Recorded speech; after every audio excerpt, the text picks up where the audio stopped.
Sa eti ho na me nso me pese ene me defa na ansa na mewura ho no me pese me ka bibi kakra efa osopani munyamfo eye de no ho aba asami Reverend Dr. Professor Usu Bempa na oyo osofu na oyo difo enti the numa is different from what chirechirefo ene osofo a wo gina popete so na obi a oye odifo no ankasa no wa hwe ya da bia no ubegudufo enso no right eniema bibiri ho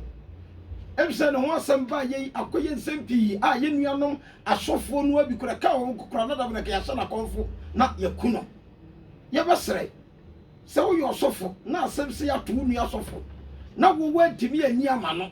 obi kra timi ba bonte se we wanya asofo onya hwe wo hunu se wanya asofo na wo ye asofo no edie be na wo ta kokoa mu yete boa no se de be ye obetimi asesa na watimi atene na wasinya nkopon kwaso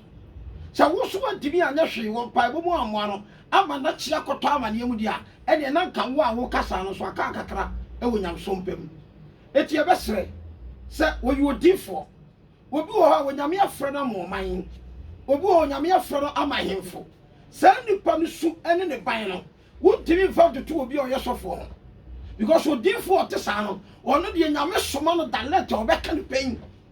won susu obewuo eti bibia betimi ase eti se ehunu se osofo bi akonfomso a etesa so a yenya botre na yemfa mpaibo entarechi se de obeya obetimi afiri mu ana obetene na bibia so aye kama na sana yebekoso no company kese ho ha yeni kan 1 John chapter 4 verse 17 na yenyina so enka bibi kakra. Okay, yentu aso okay obetu ya kan mame na atiefo ntie ni pa na afi yemra ba bi e pese ye de fa no na enye kama 1 John chapter 4 verse 17 God trust say yemu na odo no ewie peye good awo yemu sa na yaye nam atemuda if say sade ono tie no say nso ye tie e wo wiase ha no verse 7 mama 1 John chapter 4 verse 7 come see 2020 na bia me fa anya se be delay me so se bi nyankopon tie wo soro no sa na yen a Christopher ni nyankopon so fon so ye tie e wo wiase we mu so e wiase da ho no Bible say odiboyi ni bi atamfo ene wotene ni ni kan kra kire Ghana fo etisi ye kasa ye hweye nana me pacho tikase sakai 1 Samuel chapter 26 verse 9 mame na me kasa fa from any kan etre aduasa ensia aduonunsia chichemunkoro good 1 Samuel chapter 26 verse 9 good yentie onyankopon asem wo se na David ka kire Abisai say good inkuno na wana wotre ne nsaka die Awurade asa no na wodi bem why na tene ne nsa e ka de Awurade asa no na wodi bem hwe papa no na oye NDC sofo wan fancy se ka oyo chechefo a ekodi besie wo mu obi hu yemfa osopedi munyamfo otabe edabi ye be topic isu say onyankopon a wotesoro no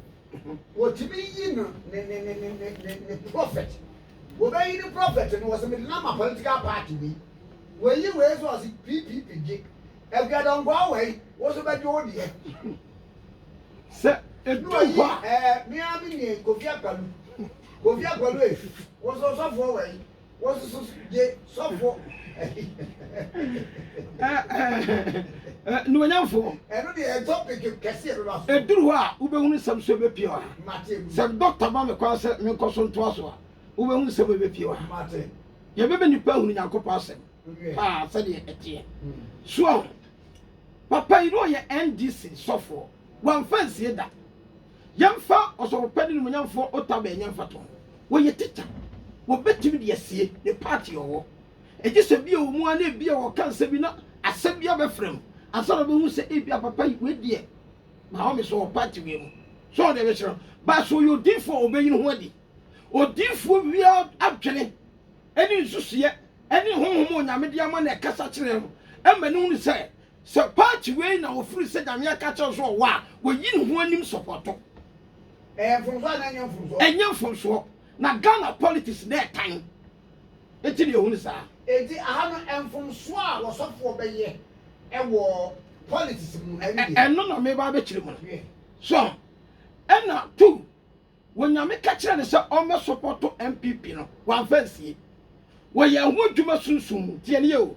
wɔbɔ ho mpae sɛ bi a party ne bɛba ɛno akyerɛ wɔn sɛ sɛ wobɔ mpae wie a ɛwɔ sɛ wostibi to anamo bi ka ho wamfa nsie radio so TV so baabi a papa no kɔe kɔsi sɛ deɛ nyame aka kyerɛ de sɛ MPP bɛba ne yɛ dɛ ɛbɛn mu ansa na wɔtena sɛ ɛti sɛ nipa koro no wɔn a wɔnyame yusu no wɔbɛtumi ayɛ mfonsuo bi a wɔnim so te sɛ Ghanafoɔ ebinom ɛbɔ no kwadu woma ahamen na woma ahamen a wɔn deɛ bɛhyɛ no ɛbɛboa wo nyansafoɔ bɛte waseɛ saa na ɔno kaa no etu ɔkaa ne sɛ ɛno ne mfonsoɔ a wɔyɛɛyɛ wɔnyɛ bɔne bɛtɛ yɛ mfonsoɔ wɔkyerɛ wo kwan no tie ne yɛ o saa asɛm no metumi amiti wo ɔpɛdi kɛseɛ nimonyamfoɔ ti kɛseɛ sɛ asase wei na yɛwɔ so no wopɛ sɛ wotumi toto nneɛma yi a wonya sika a ɛni nya mpanimfoɔ kɔmmɔden sɛ polisi mpanimfoɔ a wonim wɔ no wode kakra bɛkɔ so dabi tie o tie ɔpɛdi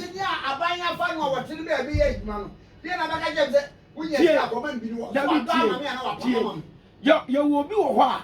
wɔyɛ businessman yɛwɔ obi wɔ hɔ nso so a na sɔfo dwuma no a ɔreyɛ no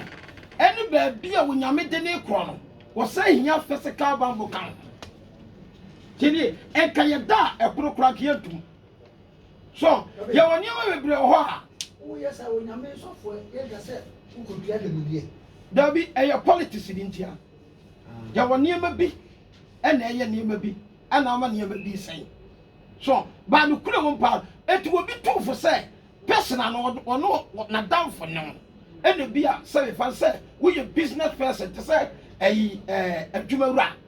ɔpɛdi kɛseɛ despite na sɛ yɛ Ghanafoɔ kora bi di adanseɛ sɛ nyame anya adoma mogya kora no wɔntwe bi ma hospital bi abi because of Ghanafoɔ no so eti sometimes no ɛyi ba deɛ wo kan me kan Proverbs chapter 18 verse 16 okay ya se bi o onipa ye de bɔ kwan ma no na e de ne ko nipa kɛseɛ no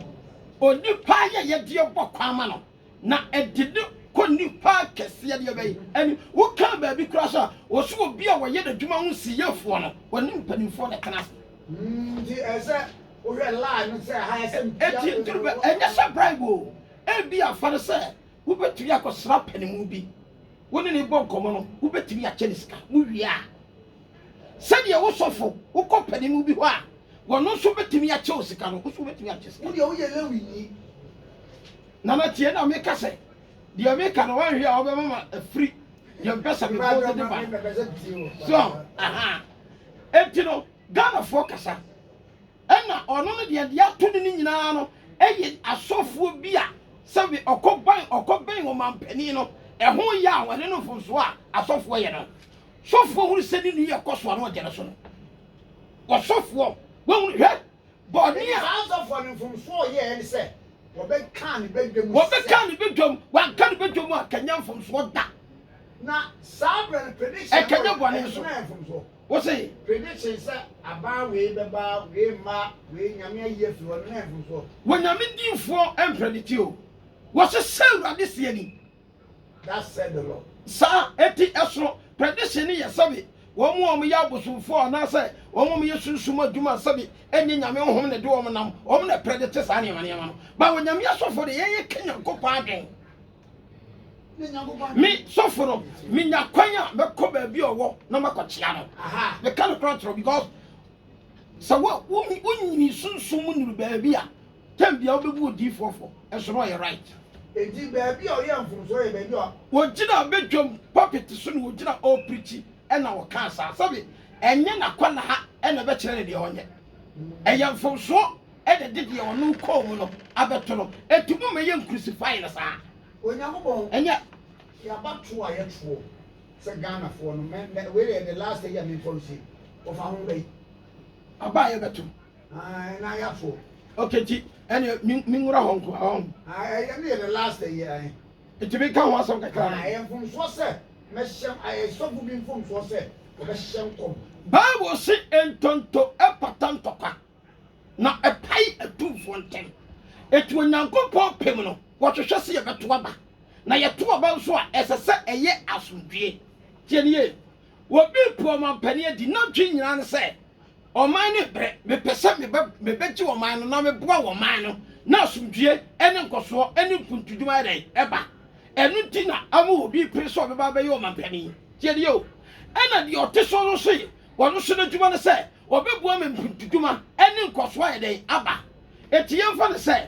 paati mmienu anaasa wɔn a ɛpere akonnwa no paa te sɛ Ghana NDC ne NPP sɛ woso pɛ sɛ ɔbɛboa mma me ho tɔ me na sɛ mesɛ me mpa ɛdi akyi na ɔsɔ ɔtwe abaa woso pɛ sɛ me ho tɔ me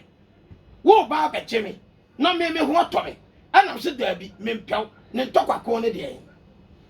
sɛdeɛ bɛyɛ asomdua bɛba nti ɛne Nyankopɔn sɛ yɛnto saa aba no ɛti nyame a ɔma akwa no wɔsɛ yɛnto aba no a wobɛhyɛ wo nkɔm ayɛ dɛ sɛ yɛto wie a ne wobɛdeɛ no adi wɔnyame sɛ yɛnto nti no ɔbɛka ho asɛm akyerɛ ne diifoɔ oh okay papa bɛda ase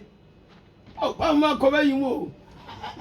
fa last one why na ɛnɛ abɛsa kɔ like the restaurant saa okay ɛneɛ menkɔtu quotation bi ase sei mebɔ no tɔfo akakra bi okay wɔn na yɛ asɔfoɔ a ɛwɔ aban adwuma mu yɛbɛsere ebi a na mfonsuo bi a ɛkɔ so no munhuni yɛnhwɛ adeɛ woyɛ dikin woyɛ elder woyɛ ɔsɔfoɔ ɛne wɔnyɛ adwuma ɛwɔ lands commission wɔwɔ adwuma no sɛ aban afaw sɛ ɛma wo bi nsi dan ɛnsi nsuom tiɛni o ɛna ɛma obi nsi dan ɛnsi aban asase so 3 ɛma obi nsi dan ɛnsi kaa kwan mu me kwakusafo a mekɔtɔ asase no menni saa nimdie no eti bi kɔ yɛkyerɛ sɛ asase na da hɔ no me paa me ntɔ tiɛni o wɔn a yɛ adwuma lands commission nyinaa no wɔn nso yɛ kristofoɔ no elders bebree asɔre mpanyinfoɔ ɛna me bi kɔ ma gye site plan ɛna me de abɛkyerɛ hɔ sɛ asase wei na mepɛ sɛ metɔ me deɛ mekasa a yɛra mepɛ practicals paa eti Ghanafoɔ ɛmfa kyɛ me eti wowɔ adwuma no sɛ wobɛhwɛ sɛ ɛhɔ yɛ aban deɛ a wɔn register ma me ɛhɔ yɛ kɔ akwan a wɔn register ma me ɛhɔ yɛ nsuom a wɔn register ma me but yɛn nuanom asɔfoɔ a ɛwɔ lands commission yɛn nuanom elders asɔre mpanyinfoɔ a ɛwɔ lands commission deaconesses a ɛwɔ hɔ nana yɛbɛ register asase na ma wobɛkɔ akɔtua ka bɛwie a wobɛtɔ bɛwie no wode womfa woahwɛ yɛ a womfa pikas kora abɔ fam na yɛaba hɔ sɛ yɛ obi dea ebia no wɔ mu nim woyɛ sɔfo wɔ hɔ na woyɛ saa adeɛ no a ɛyɛ ɔhaw kɛseɛ de ma wo yɛserɛ adwuma bi a yɛ Nyankopɔn adwuma no woanyi woyɛ mu anyɛ ne yɛ a ɛno kora saa yɛ nnome ma wo wotiri anyɛ yɛ a na ɔbɛtɔ ma so eti ɛbɛserɛ ebia ne yɛ mfunsuo bi ɛkɔ so a wɔn mu nim ɛna ɛkɔ so yɛserɛ asɔfo a wɔwɔ land commission ɛda samo hɔ dikira samo hɔ di aban di asɛm nsare wɔnyɛ ne pɛpɛɛpɛ na face the country no etimi kɔ so kama yɛserɛ obi a dɛm nhyira wo